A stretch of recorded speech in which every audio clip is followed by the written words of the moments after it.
Is it all right?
Yeah. Or you can put yours on here if you'd like. Yeah.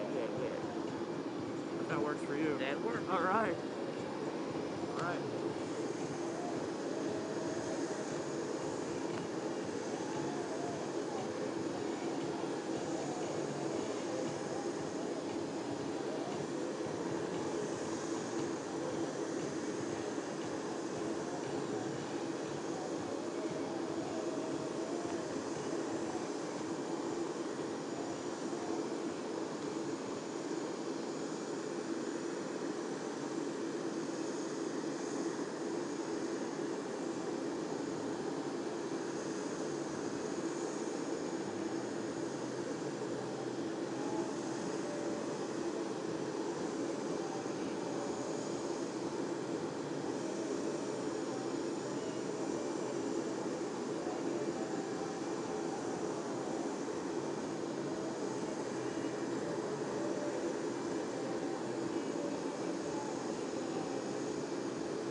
evening, everyone. Here we are in Milwaukee, Wisconsin, battling for the soul of the nation. And the battlefield is Milwaukee, Wisconsin. Welcome, soldiers. Let me just be honest. We have troubles on our hands, and not good trouble, the kind that John Lewis talked about. We've got a trifecta of problems. First of all, we have a pandemic that is out of control and has killed almost 230,000 of our fellow Americans.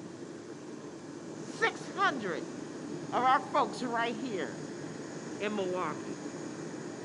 We've got an economic crisis, and we have a crisis of justice that affects us in every aspect of our lives. Oh, aren't we glad that in just 4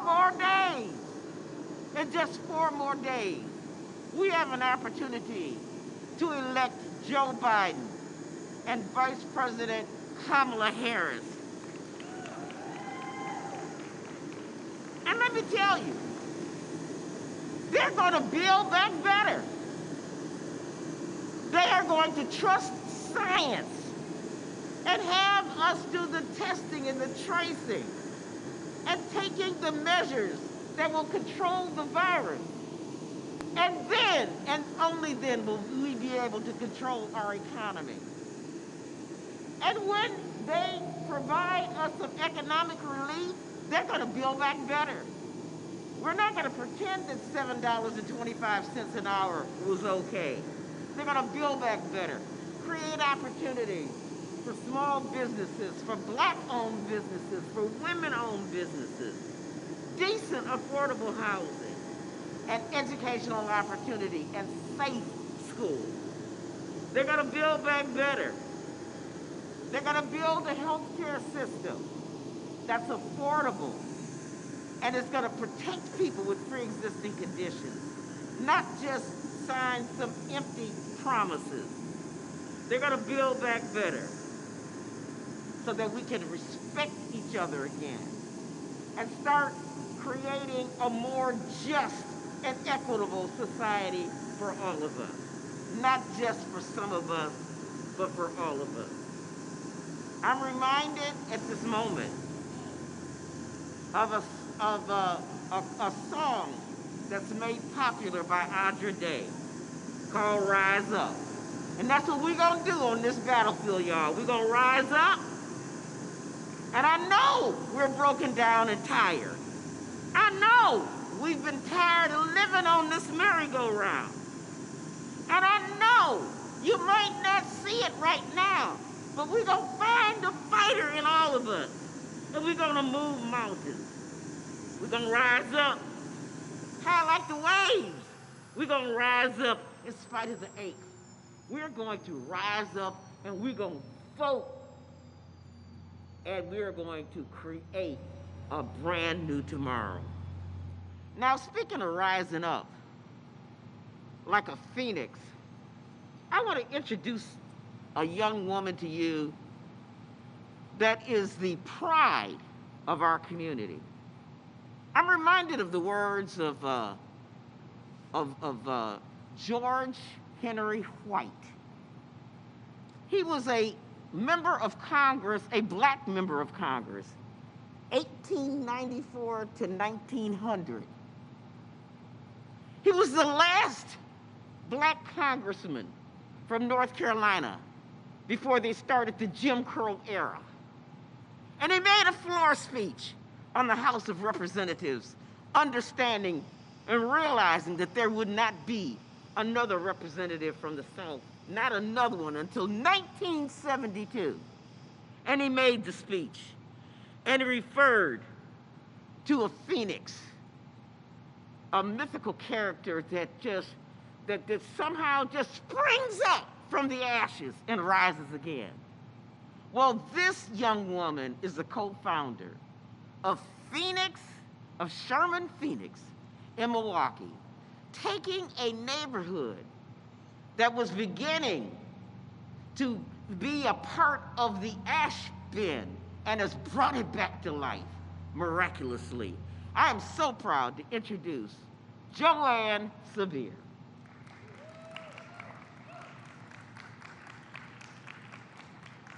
Come on, girl.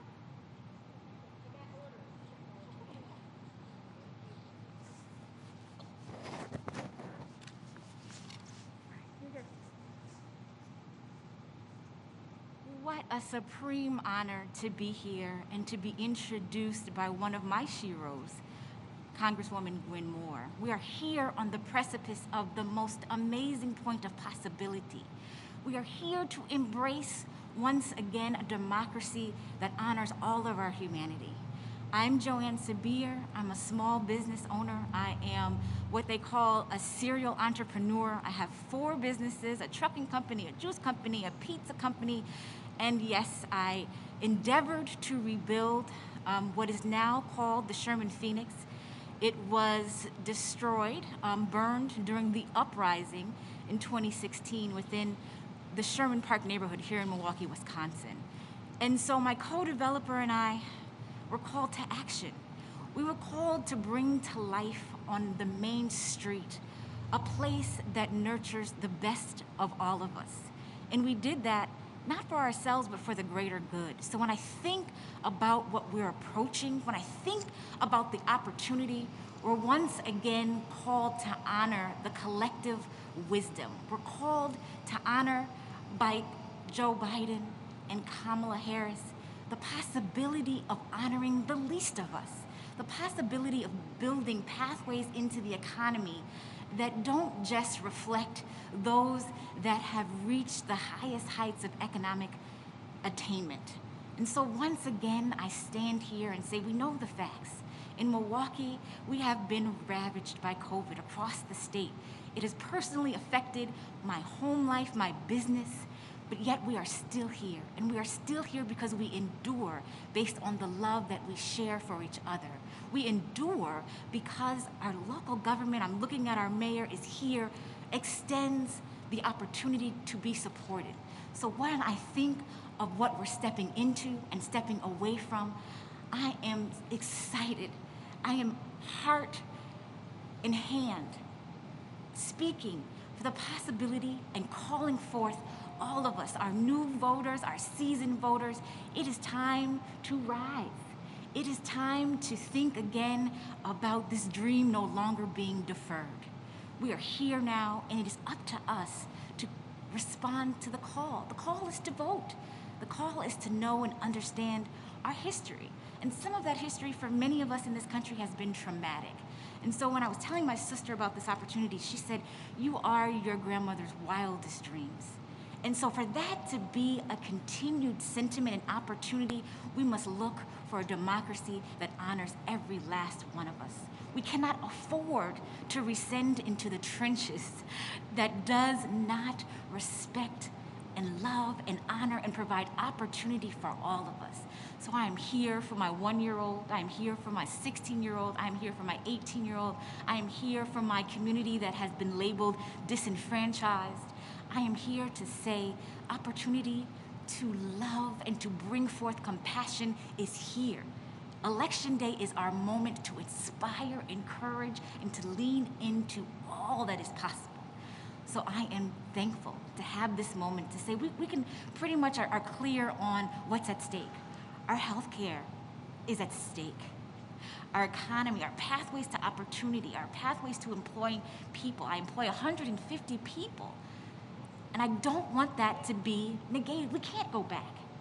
And so as I leave this podium tonight, I implore you to vote with your heart, to lean into compassion, and to think not only of yourself and your ability to gain as an individual, but how we lean towards the impact of centering our actions for the greater good. Let's do this. Let's do this. Let's vote. A dream no longer deferred. That is all that I am requesting. It's our time. Thank you.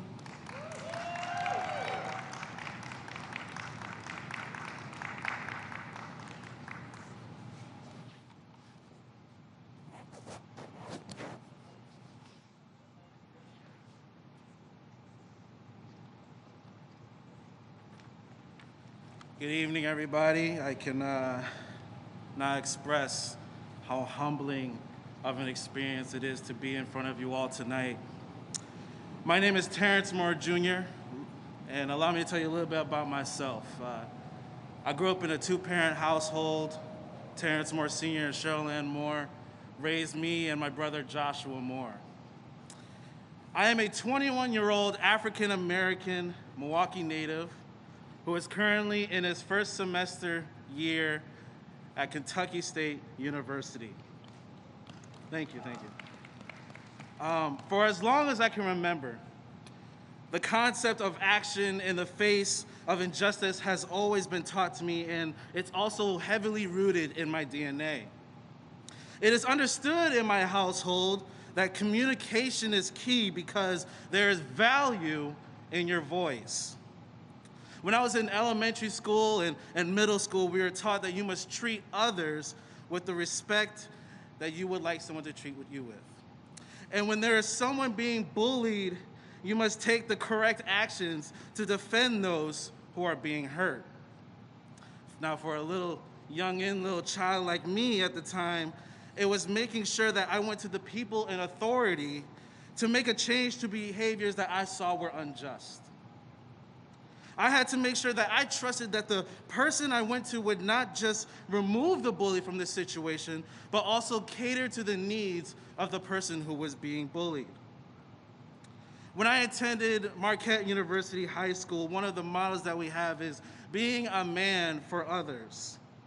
This idea that I remain a productive member of society while at the same time be a man for others in the face of injustices, which means that when I see injustice happening, I do not shrink and ignore it, but rather I speak out against it and take the proper necessary steps to right the wrongs that I witnessed.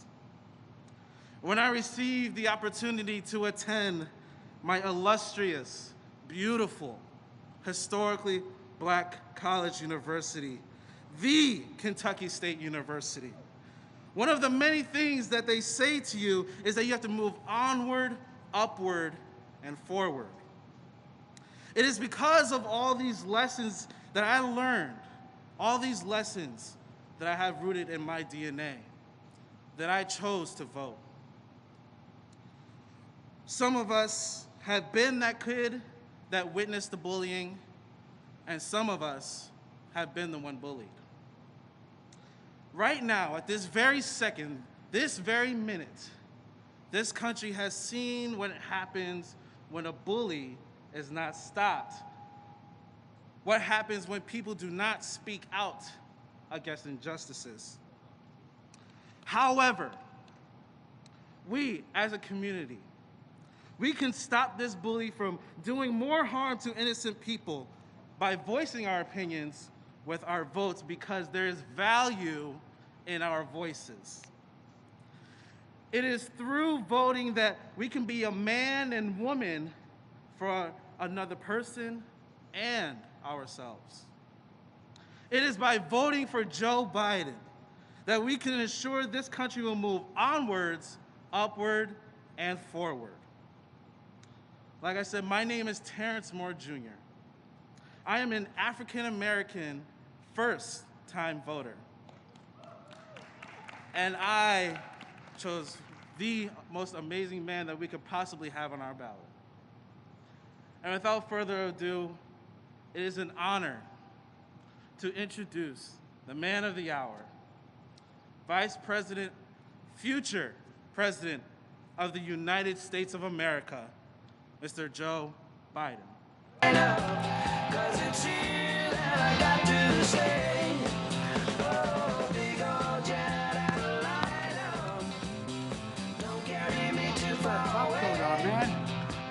It's cold. Well, hello, Milwaukee. It's good to be back. It's good to be back. I'll tell you what, they told me it's going to be indoors. You are a hardy bunch of Milwaukee. Sheriff, how you doing? Look, Terrence, thank you. Thank you for sharing your story. Thank you for exercising your power as a young voter first time. You're an inspiration, man. And I want you to know that a lot of us in here, growing up as kids, understood what it was like to be to no bullies. I hadn't planned on saying this in light of what your introduction. Sheriff and Tom's heard me say this before, the mayor. When I was a kid, I used to stutter. You want to learn what bullies are like, be a stuttering kid. Talk like that, everybody thinks they can make fun of you. So I'm used to bullies. Matter of fact, I used to have a nickname in school, Tom. They used to call me Shoe Leather. The reason they called me Shoe Leather, I was a little runt, but you could beat me, but I'd hurt you. It's like pounding them in a shoe leather. But I tell you what, I think you made a great metaphor about what's going on here. You're making your family really proud. And Joanne, I want to thank you for all you do to lift up this community, bringing pride and dignity and jobs in Milwaukee. My dad used to have an expression. He lost his job in Scranton, Pennsylvania when I was a kid. And he took us to my grandpops, my mom's dad. My grandmom was passed. And so we said, you're going to live here for about a year. I'm going to commute every day from Scranton, Pennsylvania down to Wilmington, Delaware, where there's jobs, Joey. And when I get one, I'll be back for you and you, Mom, and your brother and your sister. My sister's with me today, too. Where's my sister, Valerie? She's my best friend in the world. Anyway, Val. And he said, it's only 157 miles away, Wilmington, Delaware. He'd come home every weekend. And when we got down to Wilmington and he finally got a job that we could bring us down and be able to rent an apartment, he used to always have an expression, Sheriff. He'd say, you know, Joey, a job's about a lot more than a paycheck. It's about your dignity. It's about respect. It's about your place in the community. It's about being able to look your kid in the eye and say, honey, it's going to be okay. It's going to be okay.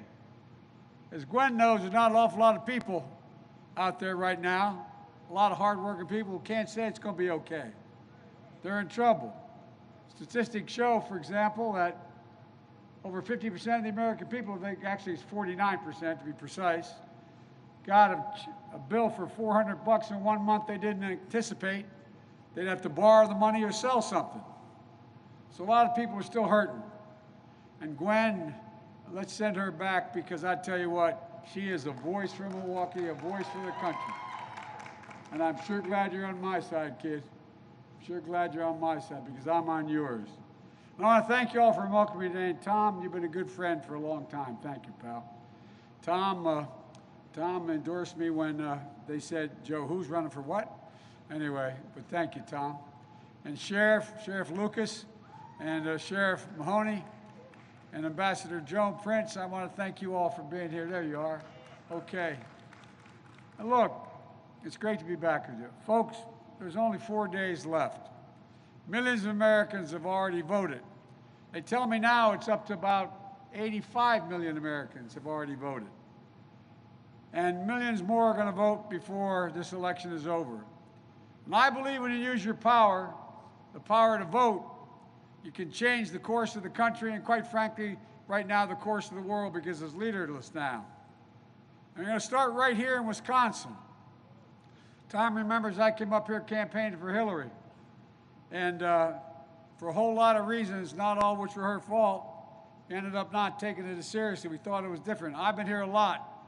And by the way, when I get elected, if I get elected, I'm coming back, Tom. Look, in these final days, we got to keep our sense of empowerment here, a sense of optimism, what we can do together. But I know it's hard. More than 225,000 people, I think it's 229 as I speak, have already lost their lives to COVID-19. 2,000 here in Wisconsin, 600 here in Milwaukee County. Each one memorialized by an empty chair this morning at breakfast or tonight at dinner. An empty chair at MacArthur Square. And now folks are getting hit by a new big wave of infections across the country. This week, Wisconsin, like other states, set a new record for daily cases. Hospitals are running short on beds. Just had to open a field hospital That's what we're facing. We've now hit 9 million cases in the United States of America. We make up 4% of the world's population. We have 20% of the world's deaths. 9 million new cases nationwide. Another tragic milestone. Millions of people out of work, on the edge, and they can't see the light. They're not sure how dark it's going to remain. Wisconsin is down 20,000 manufacturing jobs even since this pandemic began. And the thing that bothers me the most was a president who gave up.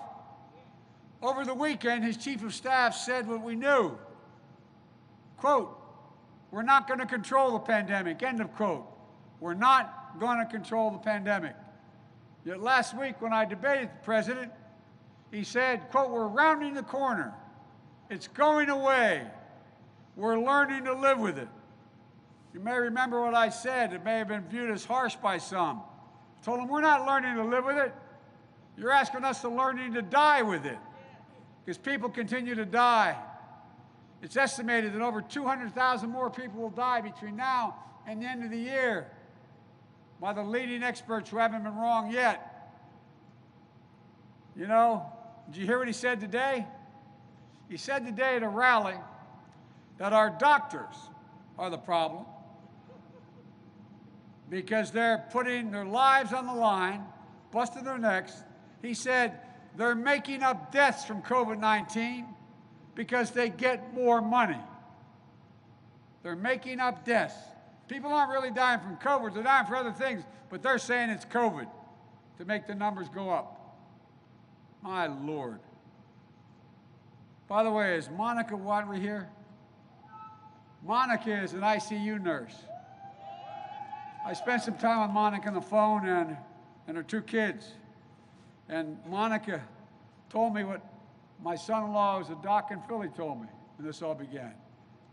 While we were waiting for PPP, the mask and the gowns and all the gear, so many docs, so many nurses, so many first responders, after they did their job, were afraid to go home because they'd taken the virus home to their children. Monica told me how her husband would wait in the garage so she could change and put on a bathrobe before she even went in the house and shower. So many people, over 1,000 Monicas, have given their lives trying to save their lives. And this guy says that they're raking it up because they want to make more money. Doctors and nurses go to work every single day. Donald Trump should stop attacking them and start doing his job. This is the same man who told us when he was told about 4 weeks ago, 3-4 weeks ago, that we were losing 1,000 lives a day. Remember what he said? He said, "It is what it is." Isn't that useful? It is what it is. Well, it is what it is because he is who he is. That's the problem. Donald Trump waved the white flag, surrendered to the virus. But the American people don't give up. We don't give in. Unlike Donald Trump, we're not going to surrender to this virus. We're simply not going to surrender. Look, I put in place a plan with this pandemic responsibly. I set it out back in May, and then again in June and in July. The way we can bring this country together around testing, tracing, masking. It's estimated that by leading doctors in America that if we just wore these masks for the remainder of this calendar year, we could save up to another 100,000 lives. Dr. Fauci, who's been not treated very well by the president, who's been with 3 other presidents in the same role, one of the most respected guys in the world, he's called for a mask mandate. This isn't a political statement of us wearing these masks. For God's sake, it's a patriotic duty. The reason you're wearing the mask is not to save yourself, but to save your neighbor, the person across from you, the person who you're next to. But still, Donald Trump refuses to listen to the science. He's politicized the race for vaccine as well. Instead of planning for its safe, equitable, and free distribution, what's he doing? He's talking about things that are just not even in the realm of possibility. We'll have this by September. We'll have it by, it goes on. Look, folks, he refused to bring leaders, by the way, of both parties together. You know, the House of Representatives, Gwen can tell you, has already passed 3 major pieces of legislation. 2 CARES Act and then the HEROES Act. Provides all the money that is necessary to safely open schools and businesses and do it in a way that they can stay open. But it costs money. Look at all the people who've gone out of business, all the small businesses. We know how to open business. We know what to do it safely, but it costs to open our schools nationwide. It's estimated it will cost $200 billion to do it safely. To provide everybody with the PPE, provide everybody, change the ventilation systems, make sure you have separators, make sure you're in a position where we have the sanitary conditions that are wiped down, smaller classes, more teachers. But what do we do? The money's already been there. They've already passed it. What's happened? The president hasn't got out of his golf bunker in his golf course in the summer, or the bunker in the White House since then, to bring people together. Look, find anybody, Democrat or Republican, who served in the Congress, the Senate, the House. Ask them, can they ever remember a time when there's been a national crisis, and this is a national crisis, that the president hasn't brought them all together and said, we're staying here till we fix this. We're going to work it out. He hadn't even talked to y'all. Look, folks, we're going to bring the Republicans and Democrats together and deliver economic relief for working families and schools and businesses, I promise you. I know how to do this. As I said before, I'm not going to shut down the economy. I'm going to shut down the virus. Look, Donald Trump inherited a strong economy from Barack and me, but he squandered that economy just like he squandered everything he's inherited. Frankly, I've dealt with guys like Trump my whole life, guys who think they're better than you because they have a lot of money, look down on you because they live in a better home.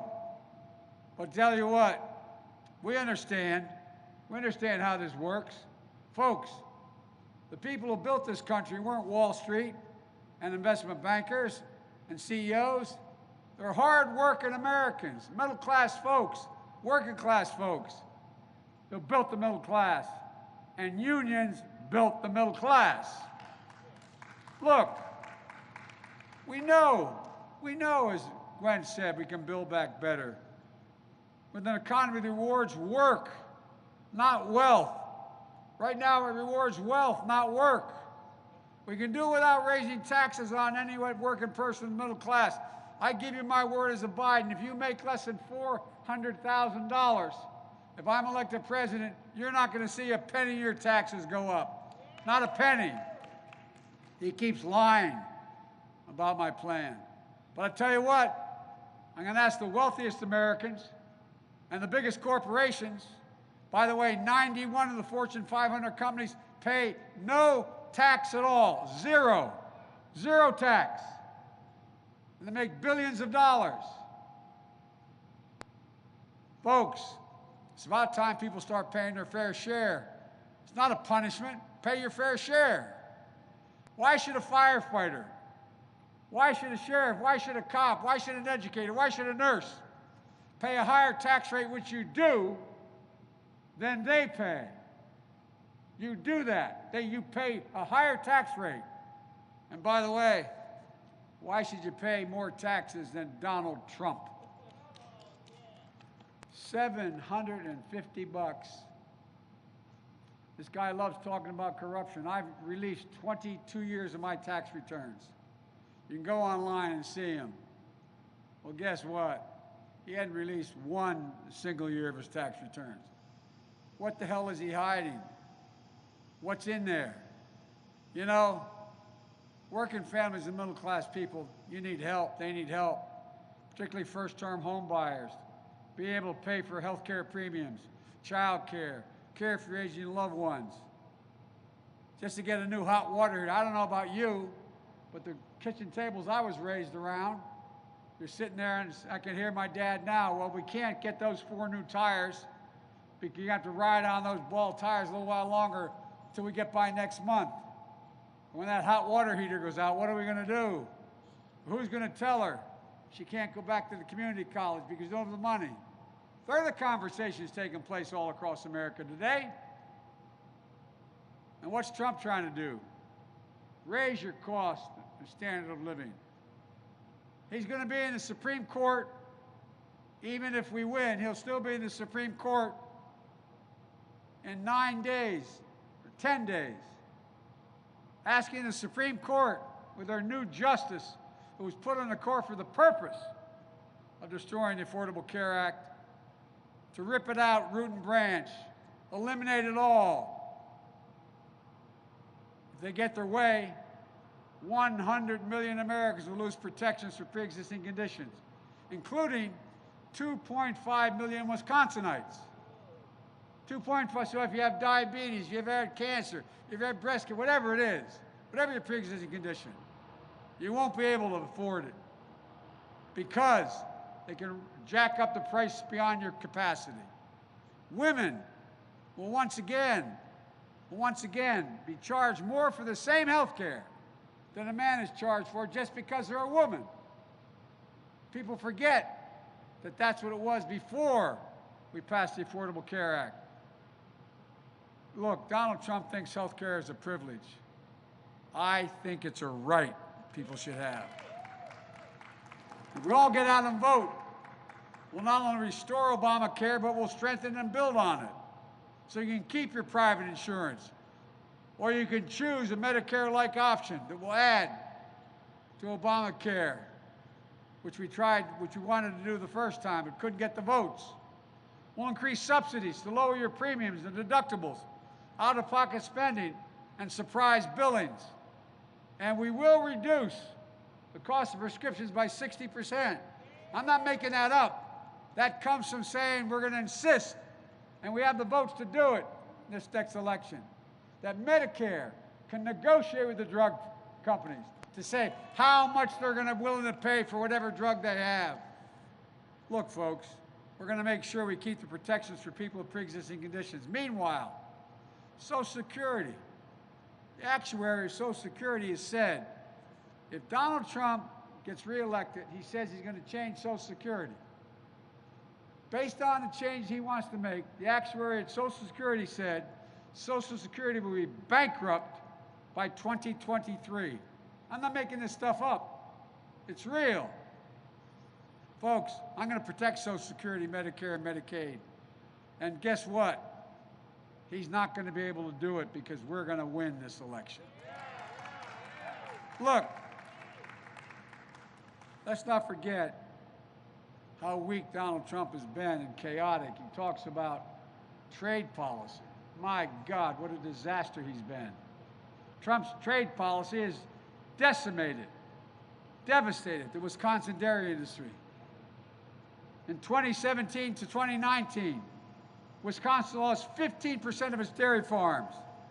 And last year, Wisconsin lost more dairy farms than any state in the nation. Since the start of the trade war, Wisconsin has seen mass layoffs surge by 25%. And even before COVID hit, Wisconsin saw big declines in manufacturing jobs.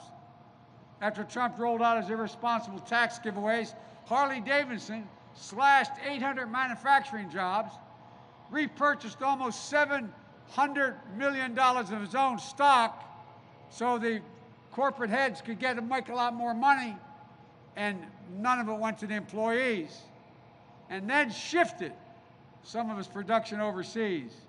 So much for helping. Look, my policies, right now, by the way, the deficit with China is higher than it was in our administration. Look, at the end of the Trump tax loopholes that incentivize companies to ship jobs overseas, these new laws that just got passed for real adds 10%. I'm going to add a 10% surtax to any company that ships jobs overseas. and companies that invest in strengthening American manufacturing or bring jobs back home, I'm going to offer a 10% tax credit. And by the way, the President of the United States awards over $600 billion in contracts a year for our military, for all the things we build, federal buildings.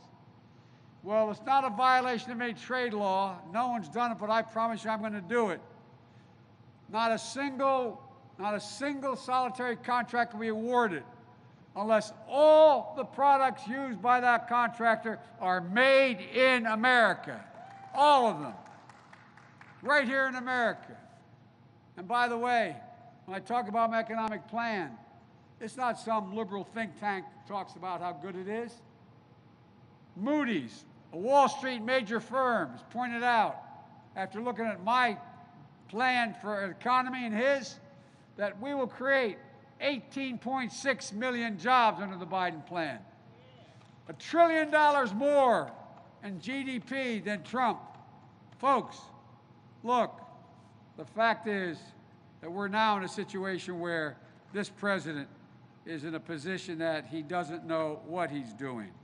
If you notice what Donald Trump has spent a lot of time doing, he spent a lot of time rolling out irresponsible corporate tax cuts in the meantime. Do you realize that during this pandemic, the billionaires in America, billionaires, they're all listed, have made over $300 billion more? $300 billion more? How about you guys? You're all doing great, right? You got all that money. Look, folks, we're in a situation where the president now finds himself, the thing that bothers me most about all he's done is the way he talks about our military being suckers and losers. Think about this. A lot of you women and men served in the military. A lot of Wisconsinites served. My son, Bo, gave up the Attorney General's job in the state of Delaware to volunteer to go to Iraq for a year. He won the Bronze Star, the Conspicuous Service Medal. He came home with cancer after being near burn. He came home anyway. He's given months to live. And guess what? He wasn't a loser. He wasn't a sucker. He was a patriot, just like your sons and daughters, your parents and grandparents. Look, folks, if you ever wonder, Trump keeps talking about how strong he is. He's strong, and the rest of the nations listen to him. Everybody's afraid of him. Well, let me tell you what. He's the first president I'm aware of in American history that 6 generals, including his former chief of staff, 6 of them left, resigned, and said he wasn't fit to be commander-in-chief. General Stanley McChrystal, Special Operations Commander. He's the guy that oversaw the bin Laden raid. Bill McGraven. And 22 he oversaw. He was the SEAL. He headed up the SEALs. And 22 4-stars have endorsed me, saying they trust me to be the next commander-in-chief of the United States military. Folks, it's about respect. It's about support. And that's why the Military Times, which the staff tried to wipe out, Military Times just wrote an article saying more active duty troops support Biden than Trump. So much for the guy who talks about what a tough guy is and why everybody listens to him. Look, that's why we have to support the military, and we have to make sure we considerably invest more, which don't take the time to talk to you tonight about, but invest significantly more in dealing with the Veterans Administration. And while Donald Trump fails to condemn white supremacy, we can vote to deliver racial justice. Folks, a season of protest has broken out all over this nation. And protesting is not burning and looting and violence, and it must never be tolerated. It won't. That's not protesting. But those protests are cries for justice. The names of George Floyd, Breonna Taylor, Jacob Blake, they're not going to soon be forgotten. Not by me, not by us, not by this country. We have to vote to meet the challenge of climate crisis as well. more frequent extreme weather. Literally, the planet's at stake. We're told the number of years before it's irreversible is getting narrower and narrower. The West is on fire. More forest land has been burned to the ground than the entire square miles of Rhode Island and Connecticut combined. The Midwest is flooding. Here in Wisconsin, extreme weather incurs big costs for your infrastructure. Lake Michigan set a record high this past January. In the South and the East, hurricanes are more severe. Oceans are rising. My state's only 3 feet above sea level, literally. People are worried what happens if we don't change this. Folks, Donald Trump thinks that when he says climate change, he says hoax. Well, this stable genius, as he calls himself, also thinks that wind power causes cancer. The way to stop hurricanes coming across the warm Atlantic from Africa is to maybe drop a nuclear bomb on them. The same stable genius said the problem we had in the Revolutionary War, we didn't have enough airports in the Revolutionary War. God save the, anyway. Look, when I hear climate change, I think the health of our children, the security of the planet, and I also think it creates jobs. Jobs here in Wisconsin, all across the country. Folks, combating climate change means saving the planet, protecting our health, and creating millions of good-paying jobs, union jobs, right here in Milwaukee and all across America. We can change the path we're on, but we have to act now because we can't afford 4 more years of Donald Trump. This election, I promise you, is going to hit, your grandkids are going to write about how it set the path for at least a generation here in America. You know, in 2008 and 2012, we came to you all, Barack and me, and we asked for your help. You helped us. And each day we were in office, we worked for you and the entire country. I'm going to do that again. My 2020 campaign is a broad coalition. We welcome Democrats and Republicans and independents. I'm running as a proud Democrat, but I'm going to govern as an American president. There will be no blue states or red states, just the United States. I'll work as hard for those who vote against me as those who voted for me, because that's what a president is supposed to do. The duty to care, the duty to care for everyone. Look, you too have a sacred duty to vote. It matters. Wisconsin matters. So if you haven't already, and most of you probably have, make a plan, vote. Get out to vote. If you've already voted, get your mom, dad, brother, sister, neighbor. Get them to vote. Go to iwillvote.com/WI. You've got to get it done to make sure everyone knows where to vote, when to vote. Look, a press article yesterday, speaking of Donald Trump, 2 days ago actually, said, and I quote, "Never before in modern presidential politics has a candidate been so reliant on wide-scale efforts to depress the vote as Donald Trump." So let's be careful here. Guess what? He's not going to be able to stop us. Not at all. As I said, he'll not silence the over 85 million people who have already voted. They've had enough. People are coming out in droves, waiting 3, 4, 5, 6 hours in other states just to vote. Let me conclude by saying I'll never forget the phrase used by President Kennedy when he decided to send us to the moon, get to the moon. He said, when asked why, he said, we refuse to postpone. We're the United States of America. We refuse to postpone the incredible opportunities available to the American people. I refuse to postpone the enormous possibilities we have. I've been around a while, but I've never been more optimistic about America's chances than I am today. I really mean it. There's nothing beyond our capacity. Nothing. There's no limit to what America can do. We're the only country in the history of the world that's come out of every crisis stronger than when we went in. The only thing that can tear America apart is America itself. And that's exactly what Donald Trump has been doing from the beginning of his campaign last time out. Dividing America, pitting Americans against one another based on race, gender, religion, national origin, ethnicity. It's wrong. That's not who we are. Everybody knows who Donald Trump is. Let's let them know who we are. Who we are in the last 4 days.